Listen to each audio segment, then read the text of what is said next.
ओम शांति।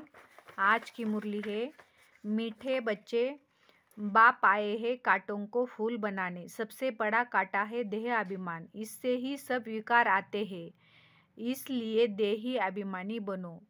मीठे बच्चे बाप आए हैं कांटों को फूल बनाने। सबसे बड़ा कांटा है देह अभिमान, इससे ही सब विकार आते हैं, इसलिए देही अभिमानी बनो। आज की मुरली का प्रश्न है, भक्तों ने बाप के किस कर्तव्य को न समझने के कारण सर्वव्यापी कह दिया है? उत्तर है, बाप बहुरूपी है। जहाँ आवश्यकता होती है सेकंड में किसी भी बच्चे में प्रवेश कर सामने वाली आत्मा का कल्याण कर देते हैं, भक्तों को साक्षात्कार करा देते हैं। वह सर्वव्यापी नहीं, लेकिन बहुत तीखा रॉकेट है।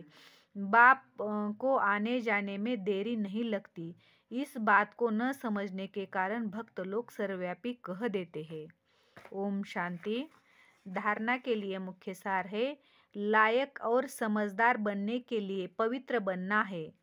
सारी दुनिया को हेल से हेवन बनाने के लिए बाप के साथ सर्विस करनी है। खुदाई खिदमतगार बनना है। लायक और समझदार बनने के लिए पवित्र बनना है। सारी दुनिया को हेल से हेवन बनाने के लिए बाप के साथ सर्विस करनी है। खुदाई खिदमतगार बनना है। दूसरा पॉइंट है, कल युगी दुनिया की रस्म रिवाज, लोक लाज, कुल की मर्यादा छोड़ सत्य मर्यादाओं का पालन करना है। दैवी गुण संपन्न बन दैवी संप्रदाय की स्थापना करनी है।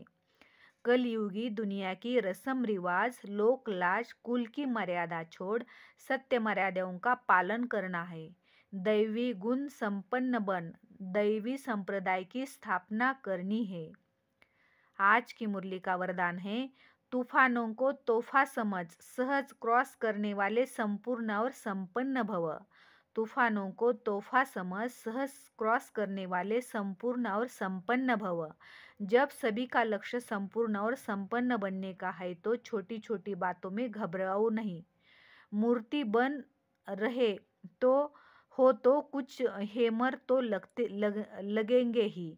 जो जितना आगे होता है उसको तूफान भी सबसे ज़्यादा क्रॉस करने होते हैं, लेकिन वो तूफान उन्हों को तूफान नहीं लगता, तोहफा लगता है।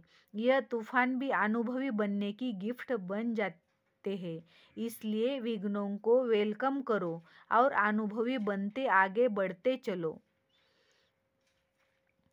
आज की मुरली का स्लोगन है, आलबेलेपन को समाप्त करना है तो स्वचिंतन में रहते हुए स्व की चेकिंग करो।